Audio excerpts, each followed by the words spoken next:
Olá, tudo bem? Aqui é a Maria Laura Neves. Eu tô esperando a Viviane Mosé entrar aqui para conversar com a gente hoje. Onde será que estará a Viviane? Viviane, estamos te esperando. Tenho muitas perguntas aqui, mas adoraria que vocês mandassem as de vocês também.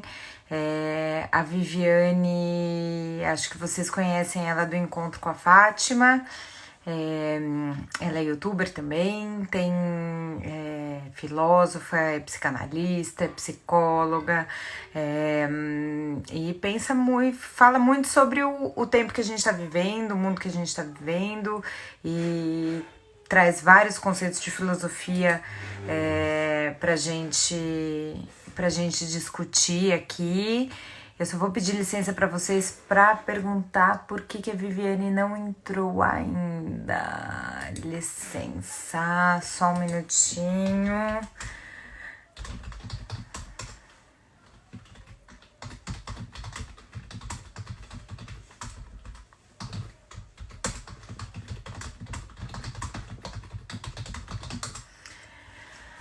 Enfim, então a ideia é falar um pouco sobre esse novo normal, o que é esse novo normal,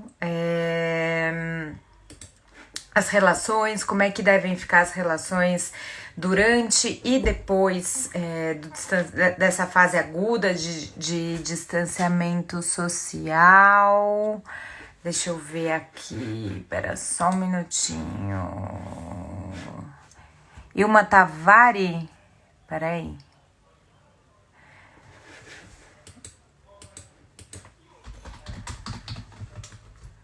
Eu não tô vendo. Obrigada, pessoal. Deixa eu ver aqui. Não. Não entrou. Estamos com problemas técnicos.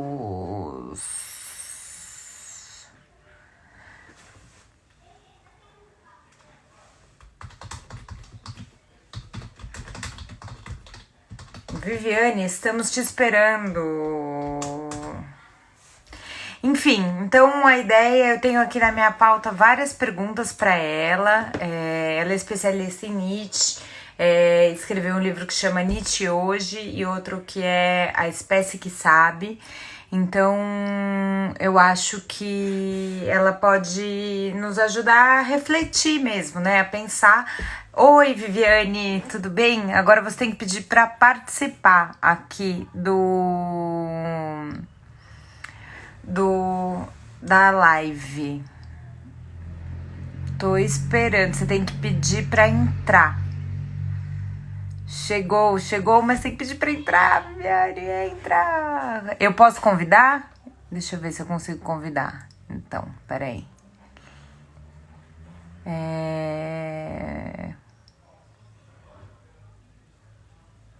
Ah, a Viviane entrou ao vivo. Então, peraí. Aqui, ó. Transmitir ao vivo. Acho que agora tá entrando. Aguardando Viviane Mosé. Oi! Olá, Tem tudo bem? Estão me vendo bem? Essa coisa nova aí pra mim, não tô acostumada. Tá o tudo que? bem? O live aqui no Insta? É, na É. verdade eu faço poucas lives. Uhum, Eu não, uhum. não tenho essa, Esse hábito. essa. Não. Prefiro fazer coisas gravadas em áudio, em vídeo, mas estamos aí, estamos aí. Vamos lá. Mudamos todos os nossos hábitos, né? Eu também nunca tinha Claro. até agora, enfim, né? E é justamente, bom, vou apresentar, enquanto você não entrava, eu já falei, já te apresentei um pouco, vou te apresentar novamente agora com você. Tá. Entrou bem mais gente agora que você entrou. Bom, a Viviane é capixaba, né, Viviane? Sim. É De filósofa Vitória. de Vitória, Sim. mas mora no Rio, né? Moro no Rio há.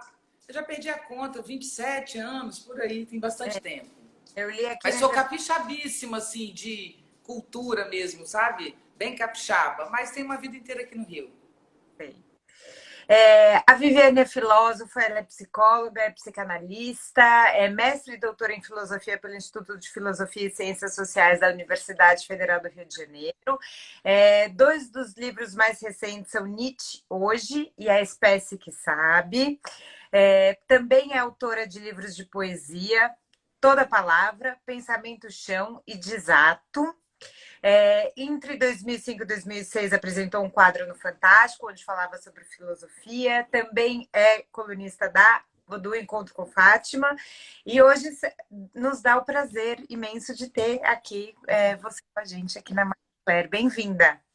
Obrigada, é um prazer estar com vocês aqui e realmente ter essa conversa íntima que uma live permite, né? Eu estava dizendo que eu não tenho muito hábito, porque eu não sou uma pessoa que fica no celular.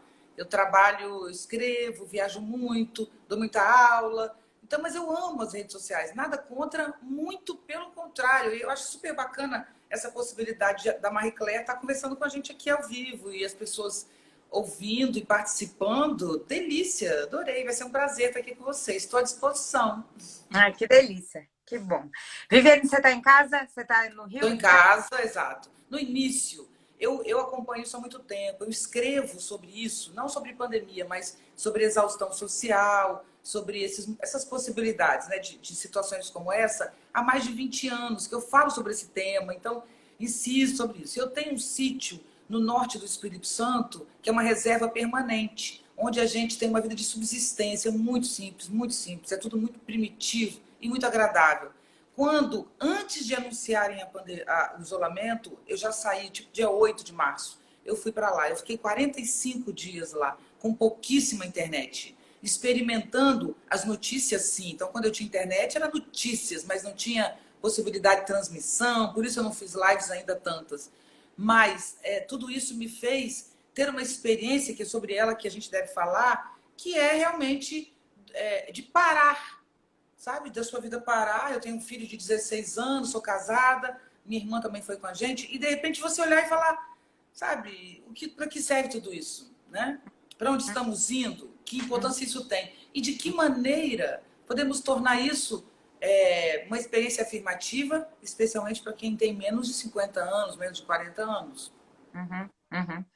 Viviane, você já tinha então você já construiu o seu bunkerzinho, o seu lugar de fuga. É muito interessante esse tema, era uma das perguntas que eu tinha para você, de exaustão social, de exaustão humana. O que você pode, a gente não tem um contato íntimo, nossa leitora não tem um contato íntimo com a tua obra, com o teu. Se você puder explicar um pouquinho para a gente o que é feito e de que maneira que ele antevia, assim, previa um pouco o que está acontecendo. Sim. Antes, eu vou falar para vocês de exaustão. Tem uma imagem chinesa antiga do I Ching, que é um livro que o Confúcio comentava, muito antiga, que chama de exaustão um rio furado vazando embaixo. Desculpa, um lago furado. Então, o lago é feito para conter água, ele existe para conter água. Um lago vazando é ele não ser mais um lago, né? Então, exaustão é algo muito grave, né? São os últimos respiros daquilo ali, daquela existência. Nós temos um meio ambiente em exaustão no século XXI. Então, o que temos antes da pandemia, isso não tem nada a ver com pandemia, né? A sociedade em exaustão ela já existia. A pandemia é fruto, inclusive, disso. Não que tenha sido criado, manipulado, não é nada disso. Ela é fruto do nosso modo de ocupação do solo, do nosso modo de lidar com a terra, do nosso modo de lidar com os que têm deficiências físicas ou os que não estão no padrão estabelecido sexualmente, como gênero. É esse modelo que exauriu. Mas, enfim, temos uma exaustão ambiental, temos uma exaustão econômica, porque você tem uma hiperconcentração de renda em pessoas que cabem em um ônibus, e essas pessoas, 40, 50 pessoas, detêm metade do planeta. Então, por outro lado, você tem a ponta, que é a miséria estabelecida em pessoas que não têm atendimento mínimo de saúde, num caso como esse. Isso é uma exaustão econômica, é um tecido que esgarça no meio, que rasga. E para que serve esse tecido? Como leite derramado, líquido no chão. Não vale para ninguém. Ninguém mais usa aquilo, né? Ninguém mais usa os bilhões. Tem uns certos bilhões que você ainda usa, depois você não usa mais. Depois de 10 bilhões, você ganha 11 bilhões, você faz o quê com mais 1 bilhão? Sabe? Esse dinheiro não existe, mas ele faria muito sentido aqui embaixo. Então, isso tudo é o que caracteriza o nosso mundo antes da pandemia. E o pior é a exaustão humana, que é onde que eu mais falo, que é o que caracteriza o século XXI é uma tecnologia belíssima, que nos organiza em rede, que é coisa mais linda, uma possibilidade de ordenação horizontalizada, sabe? É belíssimo o que nós produzimos como tecnologia. Eu sou absolutamente fã. Não é a tecnologia responsável pela nossa exaustão? Não é e nunca foi. Isso é conversa de gente velha. Velha não é quem tem idade. Velho é quem não suporta a transformação no processo, sabe? Então a tecnologia não é o problema. O problema somos nós, que lidamos mal com a vida. Aí entra o Nietzsche. O Nietzsche olha a história da humanidade, porque ele se diz psicólogo da humanidade, ele coloca a humanidade no divã e diz: essa senhora, quem ela pensa que é? Porque ela é fruto da vida, ela é vida, ser humano é vida. Se nós somos inteligentes, produzimos fibra ótica, é porque temos memória. A primeira revolução da memória é a revolução da nossa memória interna. Nos tornamos o que somos porque ganhamos memória. Estamos nos transformando porque estamos produzindo memória externa. Tem alguma coisa errada? Não é esse o problema. O problema é que, assim que a gente ganhou virtualidade para lidar com o sofrimento. É assim que o cérebro faz. Então, um bebê recém-nascido, ele quer mamar e ele quer o peito da mãe. Então, ele não sabe que é mãe, não sabe que é ele não sabe que é nada. Ele sabe que ele é uma sensação. E ele grita de fome. Esse peito cai na boca dessa criança, ela mama e satisfaz e dorme. Um tempo depois, ela grita de novo. Mas a mãe, você sabe, nós meninas, estamos fazendo 30 coisas. A mãe está ocupada, porque a mãe está cuidando das plantas, da arrumação, do remédio, do filho mais velho e do pai que está enchendo a paciência dela. E ela não leva aquele peito e essa criança chora que é o peito. Para que ela não surte, não entre num processo ruim, o que o cérebro dela faz? Dá a ela a ilusão de um peito. Então ela mama o peito iludido. Então, enquanto isso, ela se distrai. Por isso a gente usa chupeta. Porque as crianças... Então, não tem nada de errado nessa ilusão. Então, a ilusão, que é a virtualidade, a imagem, a memória, é o lugar onde você controla as coisas. É onde o cérebro pode te dar o que a vida não pode te dar. A vida não pode dar o peito, mas o cérebro te dá para te acalmar, como se fosse uma mãe. Então, a virtualidade é um tipo de mapa do mundo, que é feito para a gente andar melhor no mundo. Mas a gente usou o mapa para esquecer o mundo. E fomos morar no mapa. Pouco antes da pandemia, morávamos todos no mapa, distribuímos mapa. O mapa de mim, minha foto. Eu também faço fotos. Não, fotos eu não faço mesmo, mas eu faço vídeos para comentar alguns assuntos na minha rede social. Eu faço 10 para tirar um. Porque em 9 eu fiquei feia, ficou uma coisa esquisita. Porque, quer dizer, aquilo que eu estou passando não sou exatamente eu, é o meu melhor, porque eu filtrei os meus piores, né? Então, nós passamos a nos relacionar com uma imagem manipulada de nós. Até aí, alguma coisa errada? Não. A arte lida com a ficção, não tem nada de errado em ficcionar. O problema é você acreditar que a vida do outro é aquilo que está na rede social e ter inveja de uma vida que não existe. O pior é você acreditar que você é a imagem de verdade que você construiu na rede social para você. Então, estamos no momento agora...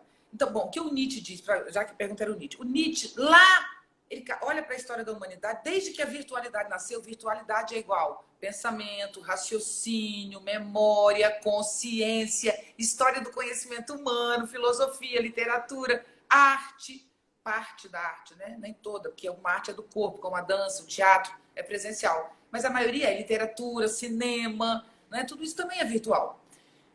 Essa virtualidade, diz o Nietzsche, está sendo colocada como verdade. E verdade é um acordo de cavalheiros para melhor dominar os corpos e controlar pessoas. O que é a verdade? A verdade é o que é para sempre, o que não muda, né? A verdade é o que é. Nada é na vida, tudo muda. A única verdade da vida é que tudo muda. Então, a ideia de verdade é uma imposição de duração e estabilidade para que alguém possa ganhar, pagar por isso. Então, eu crio uma sensação de estabilidade e digo, se você tiver dinheiro, você chega aqui. O que o dinheiro fez por nós até aqui? Nós compramos dinheiro para quê? O que nos prometem quando dizem para você, ganhe muito dinheiro, seja muito famosa, tenha milhões de curtidas, seja belíssima. O que você ganha com isso? A ilusão de que você controla, de que você dirige, de que você é livre. e de que não tem dinheiro não é livre. Não é verdade. Conheço pessoas na favela e conheço bem favela. Muito mais livres e com mais vida e com uma trajetória de mundo muito mais brilhante de outras pessoas que eu conheço que são absolutamente milionárias ou bilionárias ou qualquer nome que seja. O que nós temos que aprender é que uma coisa é a civilização, outra é a vida. Vida é o que é seu, é o que diz respeito a você, nem a seus filhos, nem a seus pais, nem a teu amor. Não. Vida é o que só você, é o que diz respeito a você, ou seja, que trajetória você tem no mundo. É isso que a gente tem que resgatar. O Nietzsche disse no final do século XIX, finalmente, que um dia a civilização toda ia desabar, porque ela estava fundamentada em virtualidades manipuladas para controlar corpos. A moral domina a ciência e a filosofia e a religião. Ciência também é moral, assim como religião. Ciência também responde a interesses econômicos, né? O aerosol que destrói a camada de ozônio é um produto também que depende de ciência, conhecimento e tecnologia, né? Então, o que o Nietzsche vê é que a civilização é fundada em valores nihilistas que não amam a vida, amam o controle e a exploração de uns sobre outros. E ele diz, isso é apenas a doença de pele da Terra. A Terra é imensa, mas no universo ela é nada, são muitas galáxias. No dia que a Terra se cansar dessa coceira que a humanidade faz nas costas dela, acreditando que a domina, ela balança o seu corpo e não sobrará mais nada. Então, nós estamos diante de um vírus invisível, numa sociedade altamente tecnológica, com fibra ótica e com microscópios, telescópios de todos os modelos e tamanhos, e nós não conseguimos sair desse impasse, porque quem manda na gente, antes de tudo, é a vida. Somos mortais, e é isso que estamos aprendendo. O Nietzsche avisou isso, foi chamado de pessimista, mas estamos diante dessa realidade que ele falou tanto. Uau, Viviane, que alegoria linda que você... É bonita mesmo. Dá ânimo. Lindo, lindo. E um monte de gente pedindo para salvar, porque assim, é para a gente ouvir no repeat essa sua fala. Muito legal. Você falou sobre essa, voltando um pouquinho lá para a história da chupeta, da virtualidade, do controle e dessa ilusão que a gente tem sobre, principalmente, as redes deixam isso quase, não é físico, porque a rede não é física, mas é muito palatável esse controle que a gente tem sobre a vida, né? Assim, na internet a gente consegue manipular muito mais. Sim. E aí chega o coronavírus e solapa todas essas crenças que a gente tem sobre esse controle. Diante disso, muito tem se falado sobre esse novo normal, o que vai ser esse novo normal. Como é que se encaixa esse conceito de novo normal num momento em que coisas tão fundantes da nossa, né, assim, da nossa estrutura social estão em xeque, né? A gente tem que abrir mão de normal. Para que normal? O que é normal, por favor? Pessoas normais não mudam o mundo. Pessoas normais não tiram o mundo do abismo que ele entrou. É preciso pessoas geniais, corajosas, transbordantes. Pessoas ousadas, criativas, animadas. Chega de normalidade. Normalidade é bom para o mercado, para vender roupa, sapato. Então não tem novo normal. Chega de normal. Nós estamos padecendo do excesso de modelos. Modelo de filho, modelo de mãe, modelo de pai, modelo de corpo. Chega de modelo. Você sabe quem criou modelo? Modelo é igual a ideia. Ideia é a noção platônica, e aí que eu confronto do Nietzsche com o pensamento platônico, porque Platão... Eu vou contar uma história para vocês de um jeito muito simples, que é mais ou menos assim. Entender a vida e lidar com a vida é uma questão de coragem, de ter corpo para aguentar. Então, diz o Nietzsche que duas... Eu estou falando do Nietzsche de jeito muito simples, viu, gente? Para os especialistas, estou falando para todo mundo entender, estou facilitando. Então, é mais ou menos assim. Nós temos duas posturas na Grécia Antiga em relação à vida. Todos sabem que tudo muda o tempo inteiro, que nada é fixo. Todos sabem isso o tempo inteiro na Grécia, porque vivem uma vida do presente. Só que um deles já está no início da filosofia, não é mais mito, eles querem explicar, não querem mais a revelação artística do mundo. E um deles, que se chama Parmênides de Eleia, olha o mundo e diz, realmente tudo muda, então nós somos filhos de um Deus cruel e desgraçado, que existe para nos humilhar, porque nós nascemos e morremos como folhas ao vento, insignificantes. Não temos importância importância é esse é o pensamento do Parmênides. Já o Heráclito, que é próximo, olha para o mesmo fenômeno, de que tudo muda, que nada é fixo, que ele sabe, e diz que gloriosa existência, que nada deixa no lugar, que nos faz experimentar eternamente coisas novas, que transbordamento, que alegria. Então ele diz, ninguém se banha 2 vezes no mesmo rio, não apenas porque o rio é diferente, mas eu sou diferente cada vez que eu entro no rio. Então, eu posso olhar a vida como o inferno, né? E um castigo, porque a gente morre, porque as coisas mudam, porque eu posso ser milionária, famosa, incrível e perder tudo, porque o mundo mudou, ou porque eu tomei um tombo e disse que não deveria, né? Então, ninguém tem garantia. Nem o milionário, nem o belíssimo. Tudo pode acontecer, pode ser um acidente. Então, essa instabilidade da vida, para alguns que se sentem fracos e têm medo, têm preguiça, isso é um inferno. Outros acham que isso é a grande glória. Quem acha que a vida é um inferno, para se alegrar, precisa explorar os outros. Precisa de serviçais. É uma pessoa tão pequena e tão fraca, tão sem vida, que para ela ter vida, ela precisa submeter a vida alheia. Esses são os fracos. Esses aqui, infelizmente, dominam o mundo, os espertos. Já os fortes dizem, nossa, como dói a vida, dói muito mesmo, perder um amor, coisas assim da vida. Como dói levar um fora, por exemplo, de alguém que a gente ama.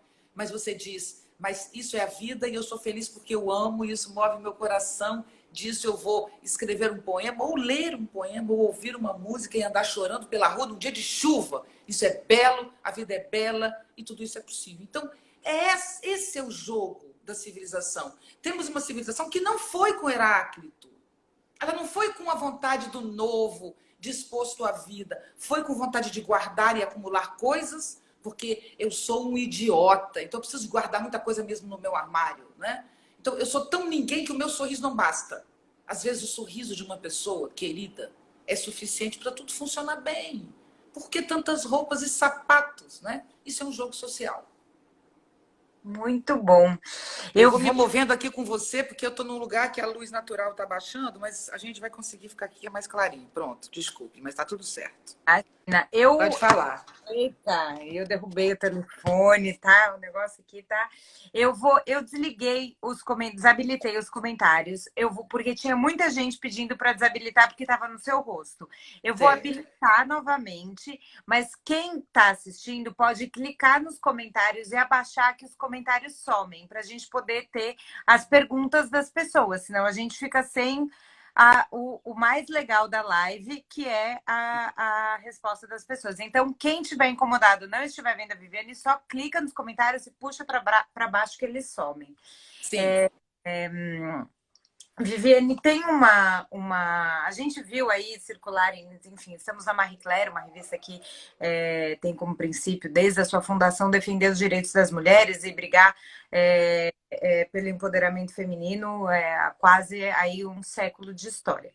E a gente viu ao longo dessa crise, dessa pandemia, uma série de notícias, enfim, falando sobre os países onde as mulheres governam com menores índices de contaminação do que em outros países. E aí eu te pergunto o seguinte, na verdade, eu acho que é um tema bastante complexo para a gente, enfim, analisar assim, tão de bate-pronto, a epidemia nem se alastrou ainda, mas você acha que, diante do que a gente está vivendo, existe um questionamento do poder vigente? A gente está diante de uma nova possibilidade de liderança, de perfil de liderança pós-coronavírus? Você acredita nisso? Eu tenho certeza, mas isso não depende de muitas coisas. Veja só, o mundo se move por formatos. A relação com a vida é imensa, a vida é infinita, né? São galáxias e galáxias. A gente tem um universo de palavras que a nossa virtualidade permite, a nossa memória nos permite a linguagem, e as palavras reduzem o mundo a um dicionário, né? O mundo se reduz a um dicionário e uma gramática. E aí a gente fala de tudo que existe. Então, viver como humano, reduzir para poder negociar, comunicar. Então, pensar é cortar a realidade. é nomear, é conceituar. É isso que funciona. Então, desde que o conhecimento existe, a gente cria formatos. E o primeiro foi uma pirâmide. Pirâmide é um modelo que existiu no Egito, não apenas para a gente visitar agora, para achar bonito, mas a pirâmide honra um modo de ordenação de corpos. No alto, um que manda. E na base, os que obedecem. Então, quanto mais você sobe na escala social, menos gente tem. Então, subir hierarquicamente no modelo piramidal é empurrar o que está embaixo. Né? Isso era a lógica que vocês não conheceram, que tem menos de 40 anos. Porque eu tenho 56 e na minha época era assim, era quase ensinado na escola. Não decola porque o seu colega para quem você está dando cola vai competir com você amanhã. Então, elimine o seu vizinho, entendeu? Uma coisa muito pesada. Então, esses modelos eles vão se transformando. O modelo piramidal existiu até ontem, inclusive com os 3 grandes monoteísmos, cristianismo, islamismo e judaísmo. Isso é recente. Antes disso, as religiões eram pluralistas, tinham muitos deuses, mitologia grega, egípcia, inca, sabe? Tudo isso era muito amplo, né? E esses formatos vão se reduzindo, até a civilização tornar-se uma bolha, que é o que nós nos tornamos, né? A bolha que o nosso presidente habita e acha que é o mundo, inclusive, atualmente. Mas o formato rede é que substitui o formato pirâmide. A rede ordena corpos, sim, e hierarquiza. Tem quem manda, quem obedece, tem tudo no modelo. Só que ele é horizontalizado, ou seja, tudo pode acontecer.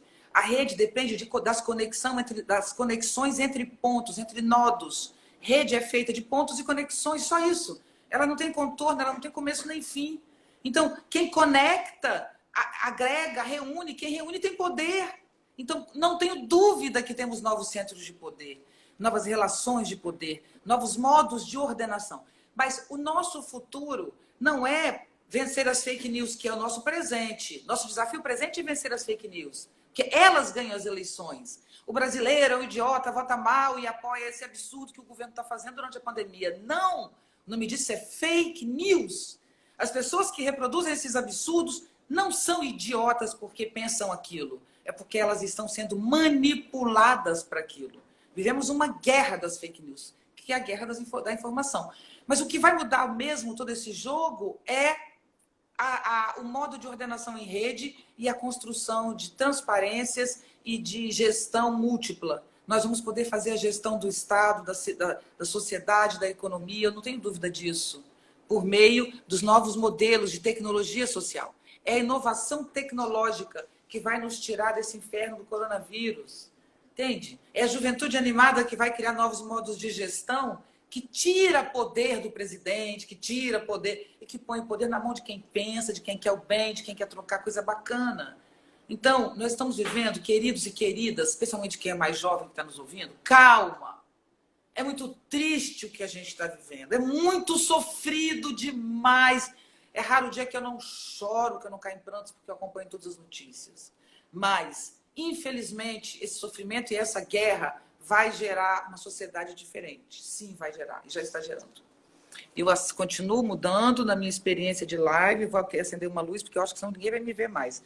Vão falando que eu vou acender uma luz. Que bom é isso, que bom ouvir essas palavras de otimismo e esperança nesse mar de notícias. A gente que trabalha com notícia, enfim, é o tempo inteiro bombardeado, né, por... Exatamente. As estatísticas são horrorosas, as ações políticas são piores ainda, enfim, a gente está adiante. E aí, Viviane, eu queria te perguntar mais se você puder entrar um pouquinho nessa questão dos jogos de poderes políticos, né? Assim, a gente vê uma mudança do ponto de vista econômico, assim, os países fechados, os estados sendo chamados, no momento em que se falava de estado mínimo, de não interferência, os estados estão voltando com força total para salvar essas economias e dos países se fechando também, né? Assim, o crescimento de fronteiras era um movimento que já vinha e agora se acelerou. Como que você vê essa nova dinâmica política que está se estabelecendo? Olha só, vamos tratar do mais simples e básico, que é mais fácil, que é uma coisa que a gente tem clareza, né?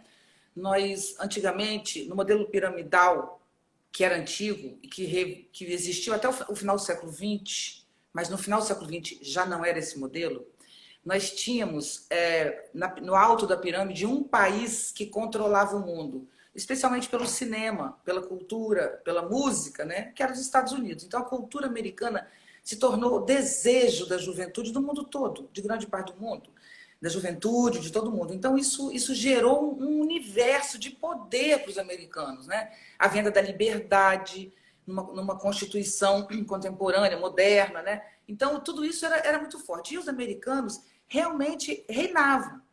Desde o 11 de setembro, que é muito no início do século XXI, a gente percebeu que aquele grande pai, ele não era quem ele dizia ser. A gente viu que estava sucateado o seu sistema de defesa, né? A gente viu que as coisas não eram como pareciam ser. Desde aquele momento que o poder americano foi se quebrando.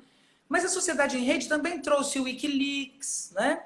Trouxe grandes escândalos para o governo americano, trouxe a eleição do Donald Trump, que é uma eleição também de guerra da informação e fake news. A gente teve isso acontecendo fortemente nos Estados Unidos. Mas nós temos a China, por outro lado, que tem uma economia já superior à americana, em volume de negócios, enfim, em vários aspectos. Então a China começou a crescer, um país comunista, entre aspas, né? Porque realmente a gente não vai dizer que a China seja comunista, mas tem um sistema autoritário, fechado, mas que, do seu modo, conseguiu construir um império muito grande. A Rússia também é um país com muita força, né? Especialmente que a Rússia se alia. Então, olha o que eu estou dizendo. Ainda tem, por exemplo, o Japão, tem Israel e tem a Alemanha, que é um país fortíssimo, muito estável, muito firme. Hoje, por exemplo, a Coreia do Norte, que é um país pequeno e não é muito poderoso, pode dominar o campo de forças que controla o mundo por terrorismo. Porque é um maluco que pode colocar o país dele inteiro em risco, inteiro, para morrer embaixo de uma bomba, apenas para ele fazer o que ele quer, que é jogar uma bomba no Japão ou nos Estados Unidos, enquanto ele está fugindo para outro país. Então, nós temos hoje no mundo a correlação de forças do poder internacional muito instável. Muito instável. Já foi também instável antes da Covid, não é a Covid que está fazendo isso. Porém, nesse momento, os chineses só se fortalecem e os americanos só se enfraquecem. Eles estão com cerca de 30% de desemprego. Eles estavam na taxa mais baixa de desemprego do século XX ou XXI, uma coisa imensa, não sei a data, mas era a menor taxa dos últimos quantos anos? Acho que 50 anos. E hoje eles estão anunciando 30% de desemprego e a pandemia não está nem no auge nos Estados Unidos. Por quê? Porque é um país muito rico sem um sistema de saúde público. Não tem sistema de saúde público. Então, nesse momento, o descaso aos menos favorecidos está destruindo a economia americana, que, para sair desse buraco, talvez queira sair com armas, por exemplo, criando uma guerra para ganhar poder. Pode. Mas eu acho que não, porque a ferida americana vai ser muito grande. Eu não sei se a autoestima vai estar essa coisa toda quando tudo isso acabar. O Brasil, que poderia ir bem, porque tem um sistema de saúde maravilhoso, que é o SUS. O SUS é maravilhoso, não é porque ele atende bem, não. É porque o SUS ele é uma rede democrática que atinge todo o país. É uma das redes mais bem construídas do mundo, é o SUS. O problema é ter investimento, né, e gestão para que tudo isso ande bem. Mas o sistema em si poderia salvar a gente dessa se não fosse o presidente que temos, né, que tem 2 neurônios, né? Ele tem 2 neurônios. O maior problema dele é que ele, de verdade, ele joga contra ele mesmo. Né? Nós temos uma pessoa impotente, incapaz, inconsistente, provavelmente com problemas graves, mentais, não problemas afetivos, como todos nós temos. Todos temos problemas mentais, todos nós, né? Não estou falando desses nossos, não. Eu estou falando de problema de cognição, porque ele colocou uma coisa na cabeça que está destruindo a ele mesmo e ao país, uma atitude genocida, e nem ele percebe o absurdo que está fazendo. Tem muitas perguntas aqui, Viviane. A maioria das perguntas é: você poderia fazer uma análise da situação política do ponto de vista nietzscheano? Existe o que Nietzsche diria sobre o que estamos vivendo? Sim, o Nietzsche, no final do século XIX... Peraí, só um minutinho. Acho que não está aqui fácil, senão eu ia mostrar para vocês. Eu ia ler um trechinho do livro Nietzsche hoje, que é um trecho do quem quiser encontrar e gosta, a autobiografia do Nietzsche chama Esse Homo, E-C-C-E Homo, com H, Eis o Homem, Et Homo. E ele escreve nessa biografia, no último capítulo, no momento final, as últimas palavras que ele escreve, antes de nunca mais dizer uma palavra e nunca mais escrever nada, que é o fim da sua parte criativa. Essas são as últimas coisas que ele escreve na vida, né? Então ele diz, eu percebi desde sempre uma coisa que ninguém estava percebendo e por isso ninguém quis me ouvir. Eu percebi que a ideia de verdade é a maior manipulação de corpos, a maior manipulação da história, porque não há nada fixo e a produção de alguma coisa fixa é um acordo de cavalheiros. Então é um acordo entre os que dominam. No dia que a verdade for posta claro e que todos perceberem isso, nós viveremos uma comoção de terremotos, uma mudança, inclusive, nos montes e vales, ou seja, da natureza. A noção de política terá desaparecido da Terra. Teremos guerras de espírito. Guerra de espírito é guerra sem argumento. É guerra de ódio, né? Como nunca houve. A partir dali, haverá disso tudo é que a gente vai ter uma transvaloração dos valores. Então, o que ele está dizendo é, nós temos um edifício conceitual. Edifício conceitual é a sobreposição de camadas na história. Então, você vai construindo valores que vão criando camadas. Então, por exemplo, hoje a gente diz naturalmente, eu amo você. Isso é um absurdo, é uma mentira. E eu não posso dizer de outra maneira, porque a língua me impõe, né? O verbo é esse, eu te amo. Peraí, veja bem, se eu amo você, significa que eu escolhi amar você? E eu não escolhi amar você. Não é uma ação te amar, eu não escolhi. Eu não escolho deixar de amar você. Então, amar não é uma ação exercida por um sujeito. Quando a gente diz eu te amo, você me ama, a gente está colocando uma autonomia nessa ação que não existe. Por isso a gente sofre tanto. Porque você acredita que você exerça. Não. Outra maneira de dizer seria como os gregos. O amor é uma força tão poderosa que eu chamaria de Afrodite. É uma força autônoma. E ela é tão grandiosa que ela nos toma. Por isso ela é Deus. E é uma deusa, é feminina. Né? O amor criou esse vínculo entre nós. O amor fez um vínculo entre mim e você, mas você nem me ama. Olha que sofrimento. Então, o amor é algo que se apossa de mim. E eu tenho como guiá-lo, de certo modo, para funcionar ou não. Mas eu não posso dizer que eu amo, né? Eu não posso dizer que eu sou mãe, entende? Então, assim, a gente usa coisas na nossa linguagem e age separando o mundo em pedaços. A nossa linguagem é cheia de moral, entende? Mas o fundamento disso, enfim, é uma longa história que não vale a pena passar aqui e finalizar. O que está caindo é o que ele disse que ia cair desde sempre.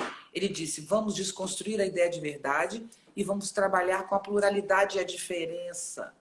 Não tem melhor homem ou mulher. Inclusive, feminino e masculino já não são posses de homem e mulher, né? A transexualidade, os transgêneros mostram isso. Eu posso nascer menino, teoricamente, e querer ser menina, qual é o problema? E eu uso hormônio, eu me visto, e é um direito que eu tenho. Então, isso são as transformações do nosso tempo. E essas transformações se tornam insuportáveis. O Nietzsche diria, infelizmente, o mundo está caindo na cabeça de vocês, eu avisei. Se tivesse desconstruído aos poucos essas ideias, talvez não tivesse esse desabamento e esse sofrimento todo. Porém, daqui vai recomeçar um processo. E esse processo que vai recomeçar é uma civilização que não mais se oponha à vida, que não mais lute contra a vida, já que ela vai admitir que a vida é maior que ela. Vide um vírus, né? Se a vida é maior que a civilização vai ter que compor com a natureza. Ela vai ter que dar continuidade à obra da natureza. Ela vai ter que pedir licença à natureza quando ela quiser transformá-la. Não é? Essa relação harmônica é que a gente vai precisar construir. Isso vai nos dar bem viver. E não PIB, dinheiro e roupa dentro do armário, ou sapato.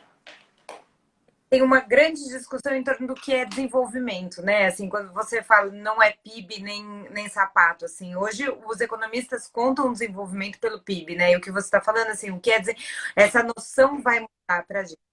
E aí, Viviane, eu te pergunto o seguinte: a gente, quando você fala sobre essa perspectiva otimista desses novos valores que devem emergir depois dessa crise, você acredita que isso é uma coisa que deve acontecer a longo prazo, no curto prazo? Porque na prática, a gente vê negacionistas, a gente vê líderes que estão negando a existência desse, né, a importância e a severidade dessa crise. Então, como é que a gente, no meio de uma guerra cultural, né, assim, como é que você vê a emergência desses novos valores e dessa nova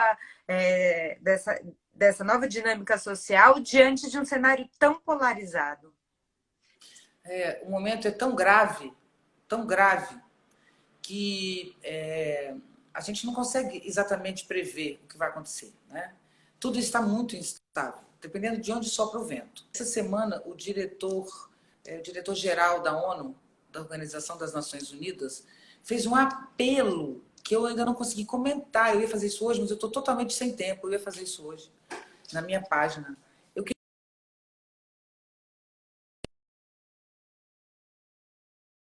Ele diz: no mundo todo, nós estamos vendo aumentar o ódio contra os mais velhos, contra os profissionais de saúde, tudo movido por fake news. Há uma fake news no mundo todo dizendo que tudo isso é uma invenção dos chineses para destruir os americanos e o Ocidente, que ameaça comunista. Então, nesse momento, negros, muçulmanos, todos os tipos de grupos discriminados, essa discriminação aumenta.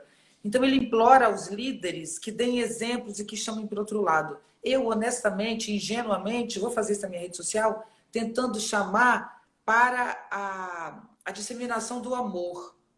Porque nós temos uma rede que nos vincula uns aos outros.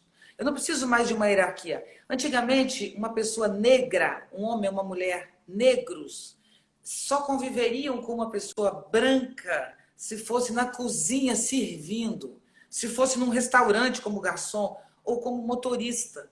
Hoje, na internet, você não sabe se é branco ou preto, se é rico ou pobre que está falando com você. Você pode construir uma cara para você. Então, você pode ser ouvido, você pode trocar, você não precisa nem usar o seu rosto. Então, nós entramos num modelo impressionante, sem contar a possibilidade de novos encontros, né? Pessoas que têm doenças terminais, que convivem, namoram e se casam, que todos estão no risco, que criam um tipo de vida.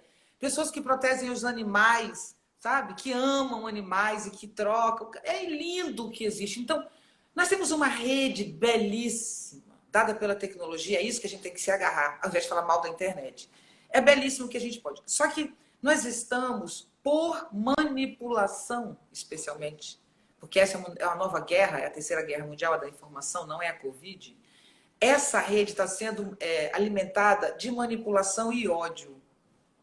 Está sendo manipulada pelos covardes, pelos fracos, pelos que não têm tesão de viver, os que não gostam da arte, os que não gostam da paixão, da diversão, do beijo na boca. Tem gente que não gosta da vida.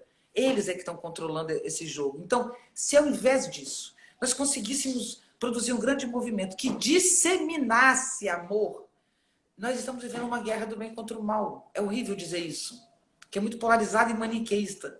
Mas sim, nós estamos vivendo uma guerra entre os que querem o mundo e a vida e os que querem manipular e controlar os outros. Então é isso que a gente tem que fazer. Eu costumo dizer, eu tenho um princípio que eu inventei que chama princípio da fragilidade, que é eternamente, há 20 anos eu insisto nas palestras que eu faço, às vezes, para só homens de terno, o primeiro time de uma empresa, né, no mundo corporativo, ou nos ministérios. Há mais de 15 anos eu faço palestras para os TRS, TSS, para juízes, procuradores, enfim, né? O tempo todo eu digo para todo mundo onde eu vou essa coisa que é: vamos lembrar que somos mortais, um dia nascemos e um dia vamos morrer. Essa é a única coisa que temos certeza. A ação dos homens e das mulheres e dos seres humanos no mundo é provisória.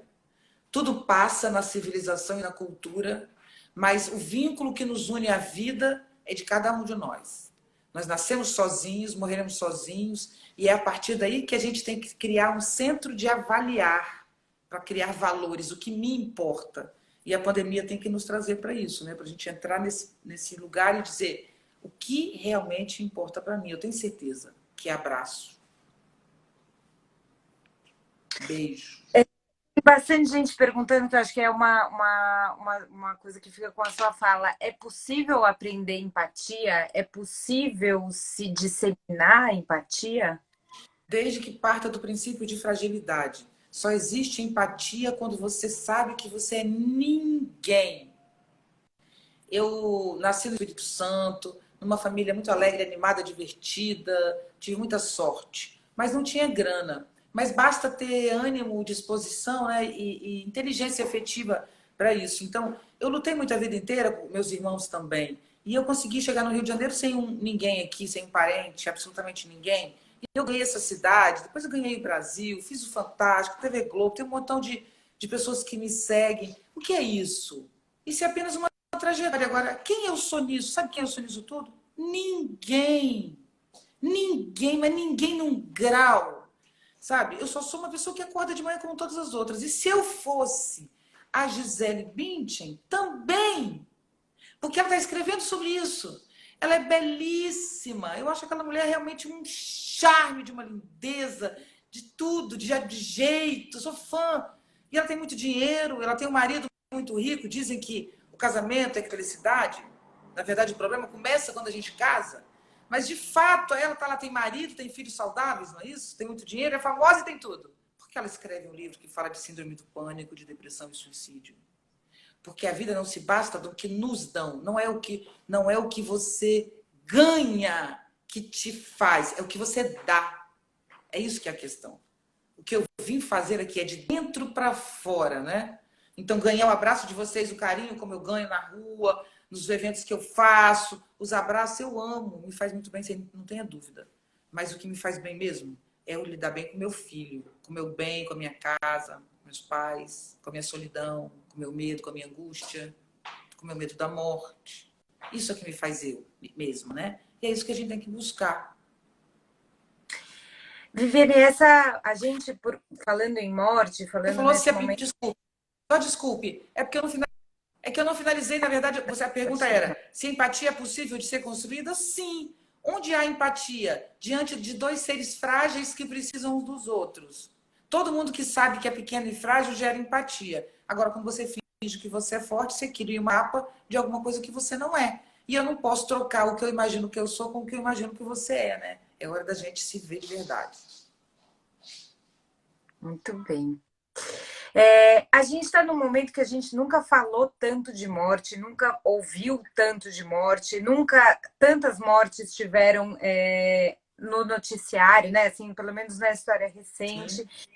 Ao mesmo tempo em que a gente está, ou deveria estar, em sua maioria, em casa, convivendo com poucas pessoas e muito em contato com os nossos sentimentos, né?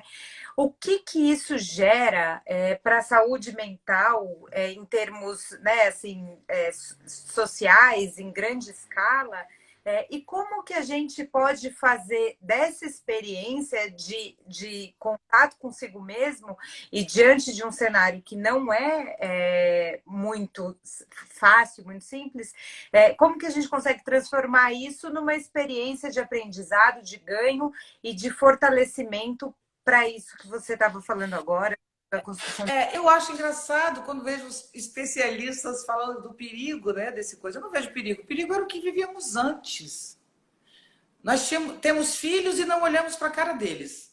Nos tornamos líderes de exército, de escoteiro, né? Vai para o dever, volta para o dever, escovou os dentes, fez ginástica.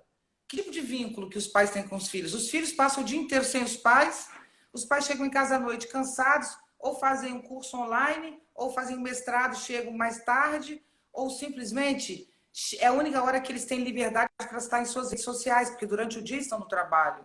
Então, as crianças são criadas absolutamente sozinhas, sem pai nem mãe, entregues a uma escola. Mas, na verdade, a escola não tem condição de lidar. Essas crianças, por não conviverem com seus pais, são absolutamente mimadas, porque os pais, por culpa de não estar com os filhos, mimam os filhos e enchem eles de presente. Então, nós temos um índice de suicídio absurdo no mundo todo entre crianças, O índice de suicídio que mais cresce no mundo é entre crianças de 8 a 14 anos. Só no Brasil subiu 40% em 10 anos o suicídio de crianças, né? Então, isso as crianças. Os adultos são viciados em medicações psiquiátricas para acordar, para dormir, para existir. Medicações que excitam, medicações que acalmam, né? O índice de suicídio entre jovens é a segunda razão de morte de jovens no mundo, e os adultos são deprimidos e medicados. As pessoas estão com medo do coronavírus? Ah, não acredito. Estão com medo das dificuldades que podem gerar? Não acredito. Ninguém estava preocupado antes, né? Pelo contrário, o coronavírus está trazendo para as pessoas a noção de vida real, está forçando os pais a terem intimidade com seus filhos. Eu, por exemplo, cozinho bem, sempre gostei de cozinhar, porque minha família cozinha, né? Então eu sei até, mas cozinhar não é saber, é experiência. Como eu trabalho muito, eu não cozinhei tanto para o meu filho, cozinhei para o pai dele, mas para ele não tanto. E um dia ele devia ter uns 8 anos, ele me elogiando, ai mãe, eu adoro você, eu me dou muito bem com ele. Aí ele falou, mesmo você não sendo aquela mãe que cozinha, eu fiquei arrasada. Sabe? Poxa, não é que toda mãe tem que cozinhar, não. É que eu gosto. E meu filho não saber. E aí, de lá para cá, eu tentei, mas eu não tenho tempo. Eu estou há 2 meses fazendo almoço e jantar todos os dias em casa. Eu amo fazer isso. E eu estou criando um vínculo com meu filho de mãe, um tipo de mãe que eu poderia ser e não conseguia. Então, nós estamos sofrendo em casa, amores, que estão nos vendo. Sofrendo. Mas o sofrimento nos engrandece, porque estamos sofrendo, porque estamos brigando, mas estamos brigando porque não estamos tendo relações hipócritas, né? Então, o que eu queria acrescentar é que durante esse período familiar de conflito que estamos tendo, de dificuldades em casa, e essa questão mental que você chama atenção que é grave, é só pensar o seguinte, uma regrinha que eu inventei. Não leve nada às últimas consequências, para no meio e pensa, isso é pandemia. Entendeu? Tá tendo uma briga com sua mãe, com seu namorado, com sua namorada, com seu filho, com seu marido? Briga sim, às vezes é bom brigar. Às vezes é uma briga acumulada, que vocês não tinham tempo de brigar, né? Tava guardado. Agora, no auge da briga, segura a mão do outro, o que tiver mais lucidez, e fala, calma, calma, calma. Lembra? Estamos numa pandemia, tudo fica pior. Então não leve tão a sério. Brigue, pare no meio do caminho. Quem sabe a gente aprenda a brigar mesmo quando acabar a pandemia, né? Brigar é assim. É bom explicitar, mas para no meio. Não precisa ganhar, nem perder. Viviane, tem tanta pergunta aqui, a gente não vai dar conta de responder todas. Uma que está vindo recorrente aqui, eu estou recebendo perguntas também, é sobre o impacto disso na educação e nas gerações futuras. Assim, essas crianças, assim, meu filho estava, né, aprendendo a ler e escrever num momento de abertura para o mundo que, de repente, né, se recolheu. Qual o impacto que isso deve ter para gerações no futuro? Se tivermos boas mães, né, e pais, e vós, e tios, né, se tivermos uma família, nós vamos ter, enfim, uma geração madura. Enfim, uma geração equilibrada, até que enfim, né? Porque parte da frustração. Nós partimos não da frustração. Porque o que é uma pessoa adulta, psiquicamente falando, como eu lidava com isso quando eu trabalhava em consultório, o que eu considero uma pessoa adulta? É quando ela sabe lidar com as frustrações. É quando as frustrações são parte de sua vida e não algo que ela busca eliminar. Quando você entende que você perde, quando você aprende a rir de si mesmo, nos micos que você paga e diz tudo bem, da próxima, sabe, sai melhor. Isto é maturidade. Agora, gênio é quem pega a sua frustração e ainda lucra com ela. Ou dinheiro, ou fama, ou admiração, não é isso? Então, quem sabe as crianças que hoje são crianças estão aprendendo o limite de não poder sair sem máscara, do perigo de uma pandemia, o medo por todos os lados. Quem sabe elas aprendam a cuidar melhor dos seus amigos, não é?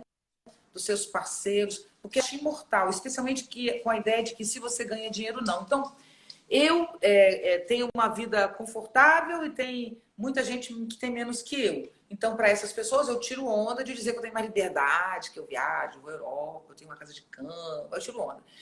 Quem é menor que eu, que trabalha na minha casa, tira onda com o menor que ele. Diz, eu trabalho na Ipanema, minha patroa me paga bem. Então, e aí ela faz onda com quem é entende? E é como se a gente eternamente olhasse para baixo e quisesse exercer poder sobre quem está abaixo, sabe?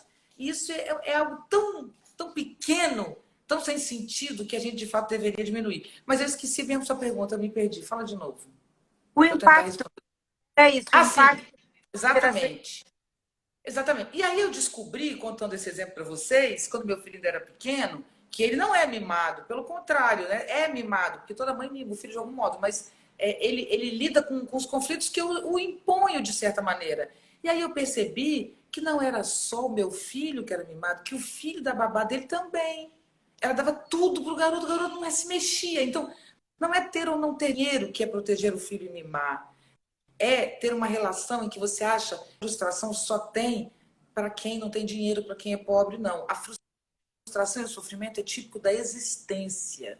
A gente tem que criar filhos que aprendam que a vida é difícil e que o fácil é o lucro. E a maior parte do fácil da vida vem do afeto, que é afetar e ser afetado pelos outros, que é o amor, que é compartilhar esse sentimento lindo, delicioso, que a gente fica democrático, feliz e não quer humilhar. E isso é a vida. Entende? Trocar, conviver com o outro, partilhar e experimentar sem saber porquê, nem para experiência belíssima, complexa e difícil que é viver. A gente não está aqui para julgar a vida. Né? Primeiro porque a gente faz parte do litígio. Somos seres da vida. Eu não posso julgar aquilo que eu faço parte. E se morto, não julga. Então a gente não está aqui para dizer qual é o sentido da vida. Eu estou aqui para provar, aceitar e ainda assinar embaixo e dizer eu quero mais. Por favor, de novo. Viviane, muitas perguntas também. A gente tem 4 minutos, então eu vou fazer as Tá. perguntas recorrentes aqui. A E eu sua vou tentar opinião ser rápida. sobre o não adiamento do Enem. Ah, o Enem deveria ser adiado. Claro que deveria ser adiado. Esse governo está tentando fingir que tudo continua igual. Imagine uma geração perdida, meu querido, você não está entendendo. Nós temos 11 mil mortos oficialmente, deve ter mais de 30 mil mortos já no Brasil, subnotificado. E ele quer fazer o Enem porque ele quer manter o país no lugar, né? Isso é uma atitude genocida, né? Então, as aulas virtuais, por exemplo, é outra pergunta que as pessoas sempre me fazem. Ter ou não? Tem que ter aula virtual. Ah, mas os professores estão trabalhando durante a pandemia? Ué, muita gente está trabalhando. Eu estou trabalhando da pandemia. Você está trabalhando. Por que não os professores trabalharem, né? Então, que as aulas deveriam permanecer sim. Por quê? Porque nós não sabemos quanto tempo ficaremos ainda em isolamento. Possivelmente até setembro. Quer dizer que de março a setembro as crianças vão ficar em casa isoladas, trancadas em casa, sem ter o que fazer? Não. Então, a escola pública e privada que puder manter aulas virtuais deveria. E não penalizar quem não tem computador. As pessoas que não têm acesso, a gente tenta produzir o acesso por meio de ONGs, de instituições. Se não for possível, as pessoas vão ter outra chance de estudar de outro modo e não vão ser excluídas. Mas me perguntam, por que então ter aula? Porque é preciso manter as crianças na internet, porque elas já estarão lá, e adolescentes também, fazendo algo que seja monitorado. Qual é o erro que está acontecendo? O erro é que as escolas querem manter o conteúdo, acreditando em Enem. Se o Enem, desistirem do Enem, se o governo mostrar que o que importa é que permaneçamos vivos e não produzindo economia, ou seja, se esse governo cair, né? Porque até então ele não está conseguindo dizer outra coisa, mas quando a gente entender que importa a vida, a aula virtualizada deveria ser aula de trabalho em grupo e não aula expositiva. Eu vejo cada uma que dói. Meu filho assiste, o professor fica lá falando na frente. Por que o expressionismo alemão? Barará? Não precisa. Se eu fosse professora, eu estou ensinando isso a eles. Eu sou professora de história e da arte, eu digo para os meus alunos: vocês têm meia hora para trazer o conteúdo mais qualificado sobre o tema expressionismo. Quem trouxer o melhor conteúdo ganha nota. Mas vocês vão fazer em grupo. Cada 4, aí eu vou pegar o material, vou selecionar e falar: isso aqui é de que categoria? Você trouxe isso de onde? E aí eu pego o melhor material, ensino a eles a escolher a fonte, ao mesmo tempo em que eles disputam entre eles e criam um debate, certo? Então, a educação tem que ser feita por questões problematizadoras e não por administração de conteúdo. Eu falo isso há 20 anos, só que hoje, obrigados pela internet, se você faz questão problematizadora, você pode até dar uma prova, né? Porque você vai estar avaliando a ação dele na rede. e não o que ele cortou e colou, não é isso? Então é isso, é importante que a educação aconteça, o novo rumo da educação é fazer. E a primeira coisa que eu faria para as crianças, independente da idade e da matéria, é como você está lidando com o isolamento, como é que está sendo para você, o que você acha de tudo isso. Eu falaria sobre isso 2 meses e não há conteúdo melhor do que pensar sobre o presente. Sem dúvida. Viviane, muito, muito obrigada. Eu que Foi uma agradeço. delícia, muito e uma dose muito importante de energia. Eu queria aproveitar para dizer, a gente está fazendo algumas lives, algumas matérias sobre violência doméstica, e a gente queria aproveitar esse espaço para falar que mulher aumentou agora na pandemia, mulheres que estão sofrendo violência neste momento. Tem como sair dessa situação, basta ligar 180 para pedir auxílio, 190 para denunciar, as delegacias da mulher estão funcionando. Então é isso, Viviane, muito obrigada. E Exato, eu que agradeço. vou de novo, porque, enfim, foi uma senhora conversa e eu estou junto aqui para você. Muito obrigada, eu que agradeço. E olha, ninguém precisa apanhar e sofrer coação, né? Chame, peça ajuda, meninas. Vocês têm agora muitas meninas ao redor, grupos, peçam ajuda. Né? Um abraço, muito obrigada, um prazer participar. Até a próxima. Tchau, tchau, obrigada. Tchau. Vai ficar salva.